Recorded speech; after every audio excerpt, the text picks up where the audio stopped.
Bom dia a todas as pessoas. Estamos novamente ao vivo aqui pelo Facebook do campus de Sinop, mais uma transmissão e falando especificamente aqui do projeto de extensão Unemate Brasília. Você que tem nos acompanhado, nós agradecemos muito a sua participação, a sua interação.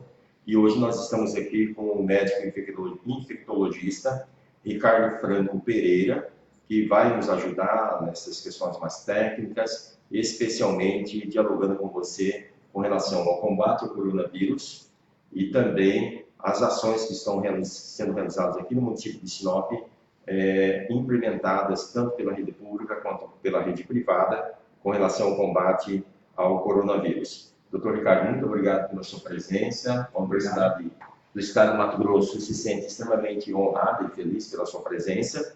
E você que tem nos acompanhado sabe que nós estamos numa campanha, através desse projeto de extensão, para recebimento de doações, especialmente para a produção de insumos e material de proteção individual, que são utilizados pelos nossos profissionais que estão lá na ponta, nos hospitais, nas UPAs, no pronto-atendimento, que precisam estar devidamente paramentados e com o equipamento necessário. A universidade já tem produzido os protetores faciais e, nesse sentido, nós estamos entregando esses protetores faciais para essas instituições.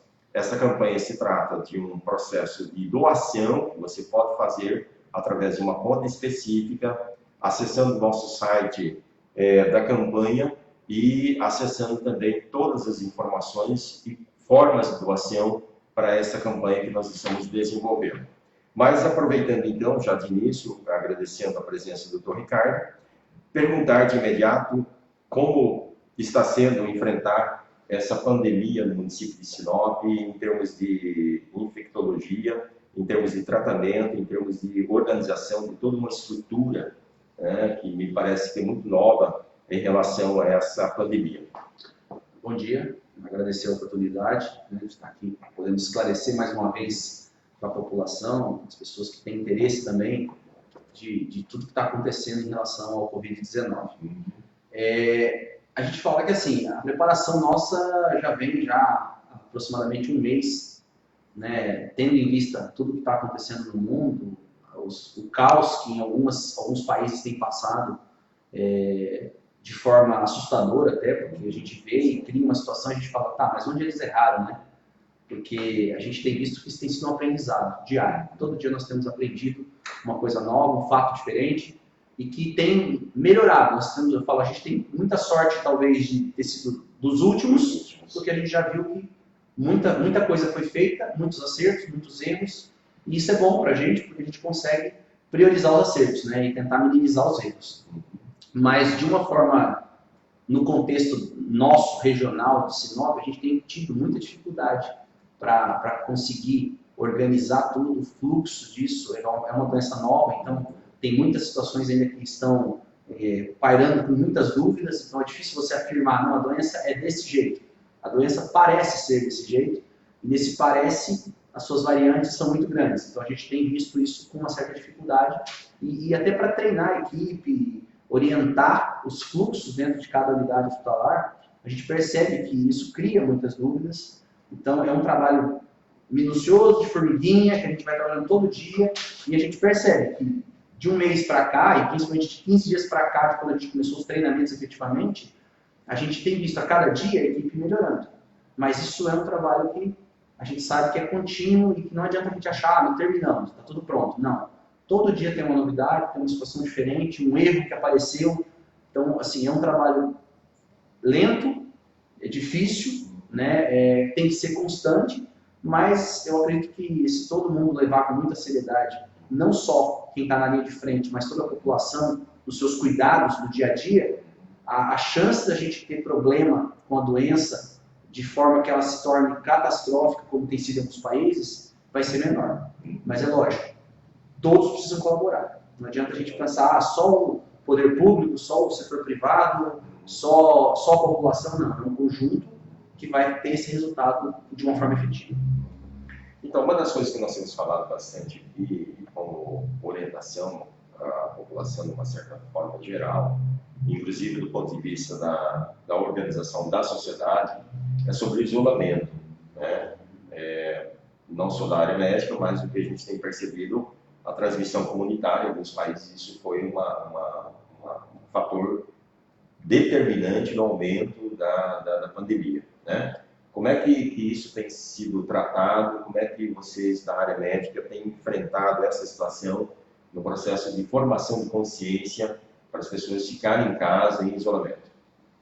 Uma coisa que a gente sempre coloca, e aí a gente vai colocar do ponto de vista técnico e não político, porque a gente sabe que existem divergências muito grandes entre a área técnica e a área política, e a gente não está aqui para criar essa polêmica, mas assim, pensando no lado técnico, o objetivo do isolamento é apenas um.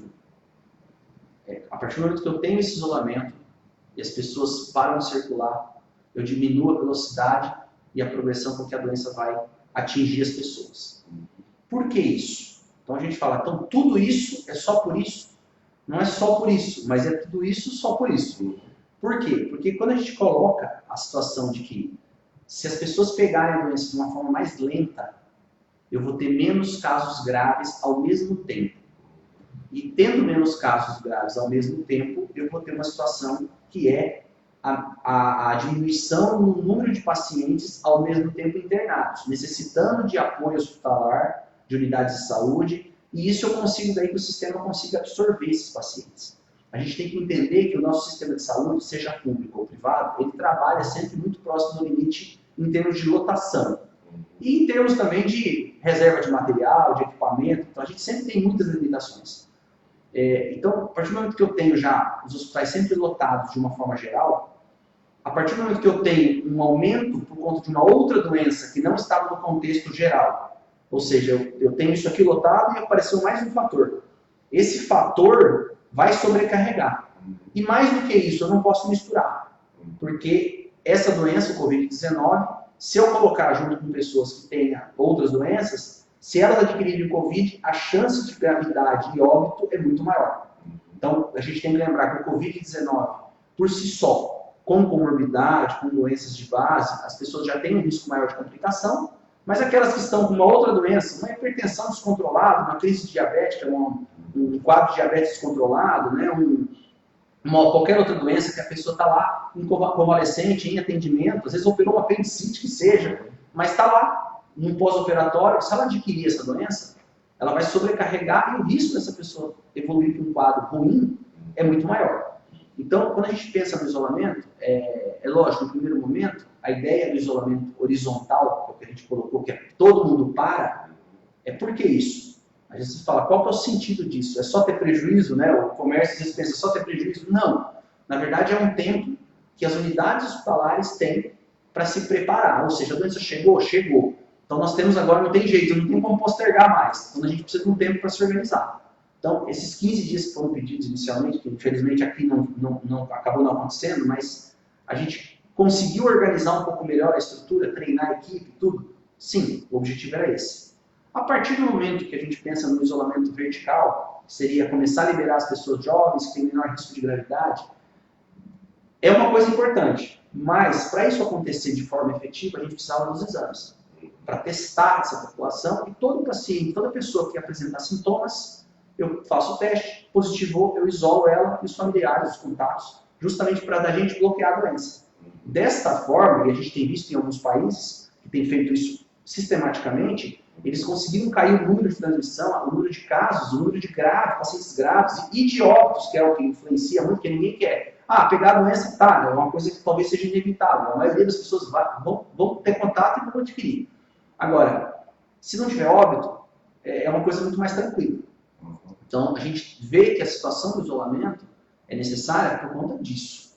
Agora, se as unidades não se prepararem, e a minha preocupação maior é isso, se as unidades de saúde não se prepararem para atender, elas vão deixar os profissionais de saúde expostos, e nessa situação, os profissionais de saúde expostos, nós vamos ter perdas na frente de guerra, né? Aquela história, a gente pensa numa guerra.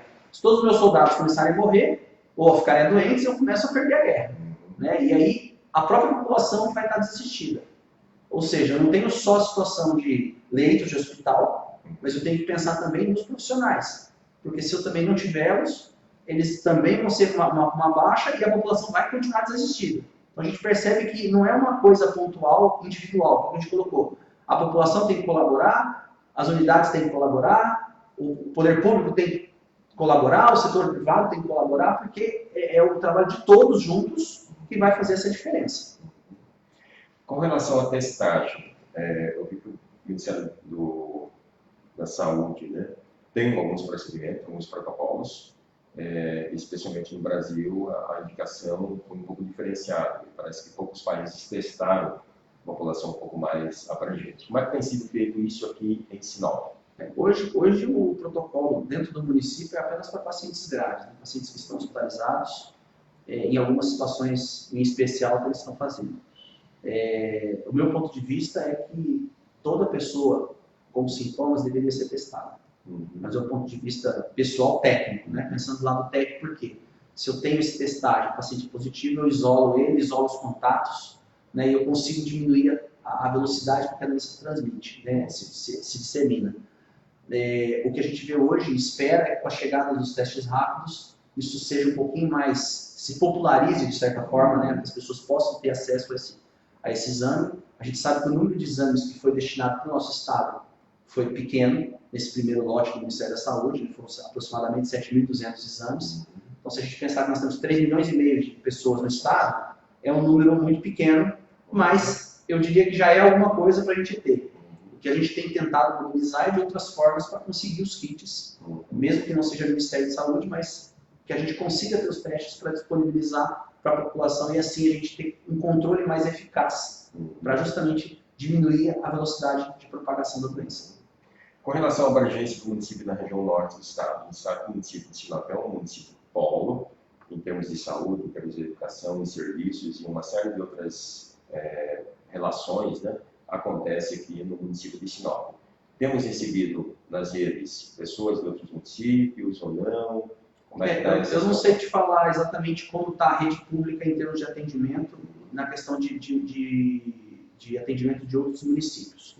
O que a gente tem ouvido falar e tem visto através dos boletins é que, assim, o número de casos, pela forma como a notificação tem sido feita agora, só os pacientes que são mais graves estão sendo notificados, e os que estão em sintomas leves estão sendo mandados para casa sem notificação, a gente perde um pouco essa referência, né? E isso, de certa forma, é um pouco preocupante, porque a gente não tem esse controle da doença em todo o estado. A gente não sabe exatamente se em Sinop nós avaliamos 200, 300, 500, 600 pessoas, se elas são todas daqui ou não são, porque elas foram avaliadas, foram mandadas para casa, não tem notificação. Então, isso para mim é um ponto que pesa e contra, porque a gente não tem essa estatística real. O que a gente tem observado é que o setor privado, os hospitais privados, têm absorvido o maior número de casos. Né? A gente vê nos boletins do estado, de hoje, o último boletim que eu vi, dos 13 pacientes hospitalizados, 12 estavam em unidades privadas. Né? Então a gente percebe que o setor privado hoje está absorvendo com mais intensidade os casos mais importantes. Mas o setor público a gente sabe que efetivamente vai acontecer. Né? A gente tem visto que a doença, de certa forma, aparentemente pegou classes sociais mais altas, porque tem mais poder aquisitivo, porque viajam mais, enfim. São N fatores que a gente não tem como levantar todos, mas a gente sabe que vai atingir todas as pessoas, porque a partir do momento que é uma doença nova e ninguém tem imunidade, ou seja, todo mundo é suscetível à doença, ela vai chegar em todas as classes, e aí é importante não só o setor privado, mas o setor público estar preparado para dar suporte. A gente tem visto movimentações, né, por conta do setor público, por conta do governo, para tentar se preparar. E a gente espera que quando chegar, se chegar, porque a gente torce para não chegar, mas o que a gente tem visto no mundo é que a doença vai chegar, é que todos os hospitais, todas as unidades, sejam públicas ou privadas, estejam preparadas para receber esses pacientes. Então, nós estamos falando em termos de um pico, né, de uma curva acentuada da doença, que isso acontece geralmente em todos os países e que Sinop não está fora desse contexto. Não está fora. A gente não consegue ainda determinar, e por conta dessa notificação que a gente não tem número de casos leves, para levantar quantos pacientes realmente chegaram com sintomas e não testou também para saber se era positivo ou não. Então, até para a gente afirmar esse pico, a gente avalia dentro do que, tivemos tantos pacientes, então o pico deve ser em 15, 20 dias. Que é o que a gente tem ouvido falar, que a partir da segunda quinzena de abril é onde nós vamos ter o pico. Nós já vemos alguns estados tendo pico. O Ceará mesmo já chegou no pico de incidência de novos casos. Se isso vai acontecer aqui em abril, em maio, em junho, não sabemos. Nós estamos trabalhando para justamente estarmos preparados para poder dar atendimento. Mas quando vai ser esse pico? Eu acredito que a hora que a gente tiver os testes, nós vamos ter a falsa sensação de pico. Porque talvez muitas pessoas vão estar já contaminadas, e muitas já vão ter curado, inclusive, então a gente não vai saber exatamente quantos efetivamente tiveram a doença, para saber se a doença está aumentando mesmo, ou nós só vamos ter os casos graves, que aí vão ser os que vão ser notificados. E isso me preocupa também por outro ponto, que é uma coisa que quando eu não notifico os casos leves, a partir do momento que eu só notifico os graves e a minha mortalidade, eu tenho um número de pacientes, é lógico, se eu tenho um número de 100 pacientes notificados, tenho 10 que morreram, eu tenho uma mortalidade de 10%. Mas se eu tive 1.000 casos, mas 900 foram leves, a minha mortalidade vai cair substancialmente. E isso é uma coisa que vai falsear para mais, e isso acaba criando um pânico também na população, porque fala, morreu 3%, morreu 5%, morreu 10%, como na Itália a gente tem visto 11%, 12% a última estatística que eu vi. Então, assim, e a gente vê que na Itália a notificação foi de apenas 1/3. Então, quando a gente vê isso, nessa questão de notificação, a gente fala, poxa, mas se lá notificou só 1/3 da população, que foram provavelmente os casos graves, então a mortalidade não foi de 10%, 12%, talvez tenha sido de 3 ou 4%, estaria dentro próximo da estatística mundial. E isso é uma coisa que preocupa, porque a gente, como a gente colocou, na parte técnica a gente observa isso. Na parte política a gente questiona. Isso tem algum viés? E eu sempre considero isso porque a gente sabe que o interesse de cada um é individual. Então, agora, olhando a parte técnica, preocupa porque uma doença que tem uma mortalidade que aparentemente é baixa no resto do mundo, e em alguns países tiveram esse viés, qual que será a interpretação que será dada para essa situação? Pensando no lado técnico, quando a gente vê uma mortalidade baixa, a gente tem uma tranquilidade maior para trabalhar. É lógico, quando a gente vê uma doença que tem um poder de infecção muito alto, como a gente está vendo com o coronavírus, mas que tem uma mortalidade que aparentemente é baixa, mas alguns números falam que são altas, então a gente fica muito em dúvida nisso, e isso gera muita insegurança, e a gente vê a população extremamente preocupada, porque, de certa forma, a gente talvez esteja com um número que não está sendo muito bem levantado. Então, esse é um questionamento que eu sempre deixo, porque talvez a gente tivesse que reavaliar essa forma de notificação. E talvez se a gente fosse ver, mas espera aí, então se notificar todo mundo que tem sintoma, testado, positivo, nós teríamos uma mortalidade menor, talvez isso geraria menos pânico, talvez a forma de trabalhar seria mais tranquila, né? As pessoas teriam, não que as pessoas elas poderiam inclusive relaxar nos cuidados e achar que não é tudo isso, e isso poderia ser um problema, mas por outro lado, eu penso que quando a gente tem mais tranquilidade, até o profissional de saúde, ele consegue trabalhar mais tranquilo, porque ele sabe que ele está enfrentando uma doença que depois ele consegue ter uma situação de sair, mesmo tendo sido exposto.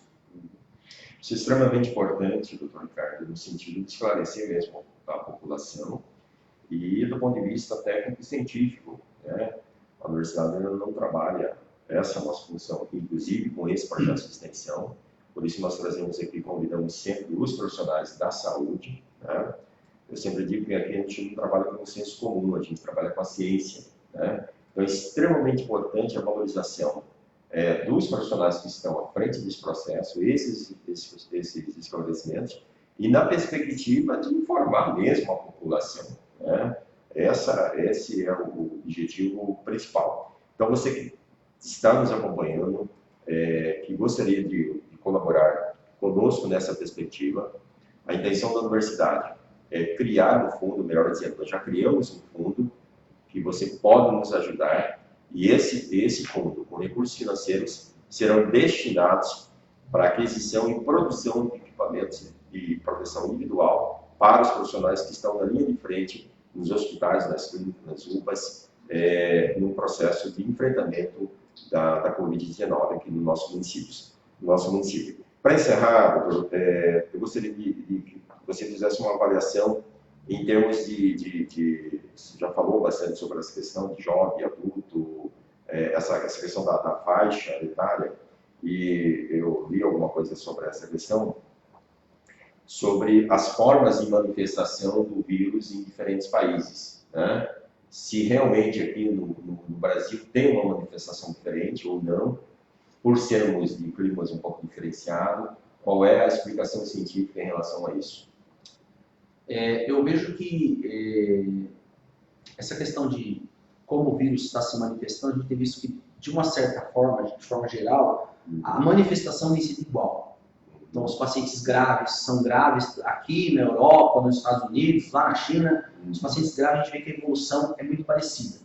A gente tem visto algumas situações, porque, como a gente colocou no começo, o fato de a gente estar sendo um dos últimos a pegar, nós temos visto alguns tratamentos, algumas opções que têm tido alguma melhora, mostrado alguma eficiência. Então, a gente acredita que as coisas vão trabalhar de uma forma mais fácil, né, ou menos obscura, como eles trabalharam no começo. Lembrar que os grupos de risco, as pessoas idosas, pessoas que têm alguma doença de base, pressão alta, diabetes, né, é extremamente importante que essas pessoas tentem respeitar esse isolamento, ficar mais dentro de casa, né, protegidas, ter o cuidado de álcool gel, lavar as mãos com água e sabão. Eu sempre falo, olha, evite sair ao máximo, mas se tiver que sair, a atual conjuntura hoje é orientada, se você tem algum sintoma respiratório, use uma máscara, até para proteger as pessoas que estão ao seu redor, para evitar de você transmitir. Pode ser um resfriado comum, mas pode ser coronavírus. Então, nós temos que ter esse pensamento.